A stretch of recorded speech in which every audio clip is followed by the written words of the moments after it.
तो चलिए शुरू करते हैं। Everyone, welcome to my YouTube channel PharmaKit Official. Today I'm here to inform all of you regarding the M.Pharm admission in Punjab University Chandigarh. अभी मजा आएगा ना। पहले बहुत सारी रिक्वेस्ट आ रही थी चैनल पे एक डिटेल वीडियो की, क्योंकि मैंने पहले भी कई सारे वीडियोस पंजाब यूनिवर्सिटी में M.Pharm के एडमिशन के लिए बना रखे हैं। सो उसमें जो इन्फॉर्मेशन है वो एक जगह नहीं है, कई जगह डिफरेंट है।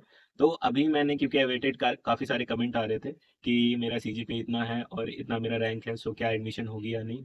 तो आई थॉट कि मुझे एक डिटेल्ड वीडियो बनाना चाहिए रिगार्डिंग M.Pharm एडमिशन्स, एंड इसका एक डिटेल्ड वीडियो मैं इसलिए अब बनाने जा रहा हूँ। सो फर्स्टली हम लोग इसमें कवर करेंगे एडमिशन का पूरा प्रोसेस, कि एडमिशन स्टार्टिंग से लेके लास्ट तक आपको क्या क्या प्रोसेस के थ्रू गुजरना है और वो प्रोसेस यहाँ पे किस तरीके से होती है, उस रिगार्डिंग हम ये वीडियो आगे बढ़ाएंगे। तो फर्स्टली हम बात करने वाले हैं कि इसमें हम एडमिशन का क्या प्रोसेस रहने वाला है। तो अब हम बात करते हैं यहाँ पे फॉर्म फिलिंग की। सो फॉर्म फिलिंग आपकी जो स्टार्ट हो जाती है वो मई और जून के महीने में स्टार्ट हो जाती है, और इसकी जो फॉर्म फिलिंग की डेट है वो आफ्टर योर GPAT रिजल्ट जब आपका रिलीज हो जाता है उसके बाद इसकी हमारी जो फॉर्म फिलिंग की डेट है वो स्टार्ट होती है। साथ ही साथ जब इसकी एक और चीज़ पे भी बहुत डिपेंड करती है, जो है नाइपर की काउंसलिंग या नाइपर का रिजल्ट। तो जैसा कि अभी अगर इस सिनेरियो में हम बात करें तो अभी GPAT का रिजल्ट रिलीज हो गया है, बट अभी नाइपर का रिलीज नहीं हुआ है, इसलिए अभी काउंसलिंग जो है वो यहाँ की स्टार्ट नहीं हुई है। तो जो काउंसलिंग स्टार्ट होगी वो अप्रॉक्सीमेटली अगस्त में होती है, बट जो फॉर्म फिलिंग है वो मई और जून के महीने में स्टार्ट हो जाती है। अब आपकी जब काउंसलिंग होने वाली है उससे पहले आपके पास दो चीज़ें वैलिडिटी के साथ होनी चाहिए और आप उसके लिए कॉन्फिडेंट होने चाहिए। पहली चीज़ है आपका score card, GPAT score card, जिसमें आप क्वालिफाइड लिखा होता है, वो वाला स्कोर कार्ड आपको चाहिए। सेकेंडली आपके पास जो होनी चाहिए वो यहाँ पे आपका जो 8 सेमेस्टर का रिजल्ट होता है वो आपके यूनिवर्सिटी या एफिलिएटेड कॉलेजेस से रिलीज हो गया हो। साथ ही साथ उसके पीछे आपका कन्वर्जन फॉर्मूला होता है जो कि आपके परसेंटाइल में उसको कन्वर्ट करता है। अब हम बात करते हैं यहाँ पे कौन कौन सी कैटेगरी से एडमिशन मिलता है। तो यहाँ पे मेनली आपके पास जनरल है, OBC, SC, ST, PW, and आपके पास साथ साथ में यहाँ पे डिफेंस का कोटा भी लगता है। अब हम बात करते हैं कि इस यूनिवर्सिटी में आपको अगर एडमिशन लेना है तो और कौन कौन सी कैटेगरी यहाँ पे इन्वॉल्व होती है या कौन कौन से कोटा आपके लगते हैं। तो यहाँ पे मेनली रूरल एरिया का कोटा होता है, यानी जो बच्चे गांव साइड से बिलोंग करते हैं उनके लिए रूरल एरिया का कोटा होता है, वन गर्ल चाइल्ड। एंड आपके पास अगर कोई यूथ वेलफेयर का है या स्पोर्ट्स कोटा है, ये सारे कोटे के बारे में मैं एक डिटेल वीडियो बाद में बताना चाहूंगा। अभी हम जो फोकस करने वाले हैं वो सिर्फ एडमिशन। जब आप अपना फॉर्म ऑनलाइन फिल करते हैं तो उस टाइम अगर आपके पास NSS का सर्टिफिकेट है तो आपको जरूर उसमें ऐड करना चाहिए, क्योंकि NSS के यहाँ पे बोनस मार्क्स होते हैं जो कि एक बिग इम्पैक्ट कर सकते हैं आपके एडमिशन प्रोसेस में। सेकेंडली हम बात करना चाहते हैं कि जब मेरिट स्कोर बनता है तो वो यहाँ पे दो चीज़ों पे डिपेंड करता है। पहला, आपका GPAT का जो वेटेज है उसका हमारा 70%, और आपकी जो 8 सेम की CGPA है उसका 30% वेटेज यहाँ पे काउंट होता है। मतलब कहने का मतलब ये है कि जो CGPA is more important than your GPAT score card percentile.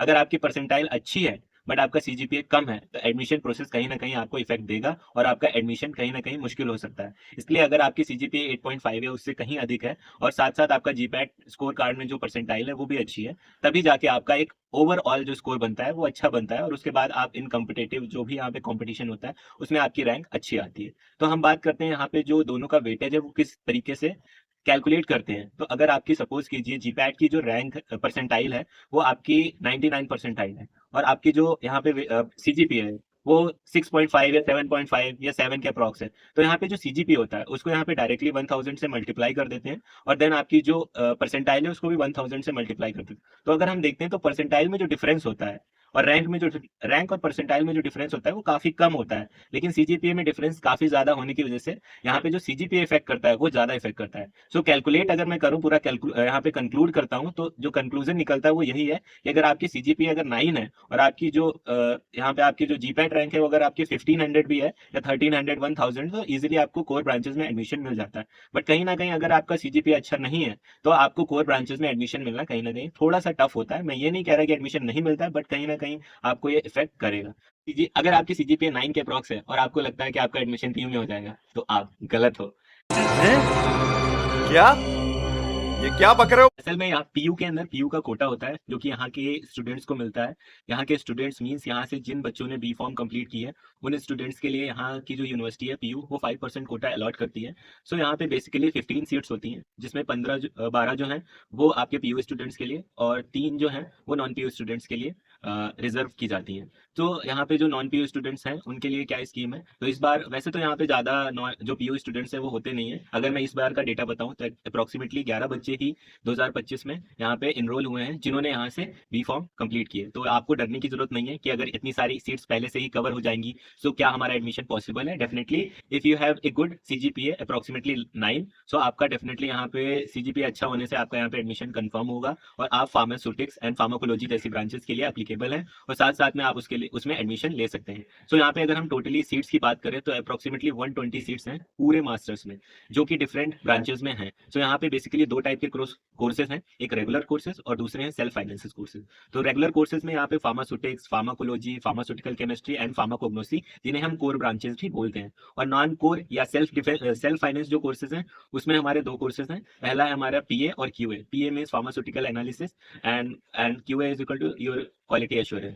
सो यहाँ पे अगर आपको एडमिशन चाहिए सो आपको यहाँ पे विजिट करना पड़ेगा बार बार साइट पे। एक बार आप फॉर्म फिल कर देते हैं देन आपको बार बार PU की ऑफिशियल वेबसाइट पे जाके साइट को चेक करते रहना है। ऐसा इसलिए भी होता है क्योंकि जब मैंने फॉर्म भरा था तो कई बार कुछ स्टूडेंट के साथ ये प्रॉब्लम आती है कि फॉर्म फिलिंग के बाद उनकी जो रैंकिंग है वो ऊपर नीचे हो जाती है। उसमें NRI कोटा भी होता है और सारे स्टूडेंट्स होते हैं तो उनका नंबरिंग भी ऊपर नीचे हो जाता है। और कई बार उनके साथ साथ ये भी होता है कि वहाँ पे कुछ एरर शो हो जाती है, सपोज उनके मार्क्स 0-0 दिखाने लगते हैं या कुछ, तो आप बाद में यहाँ पे ऑफिशियल मेल लिख के और उसको सही करवा सकते हैं, उसको जो है करेक्ट करवा सकते हैं। सो अगर आप ऑफिशियली उसको बार बार चेक नहीं करेंगे तो हो सकता है कि आपकी जो चीजें हैं इंपॉर्टेंट वो छूट जाएं।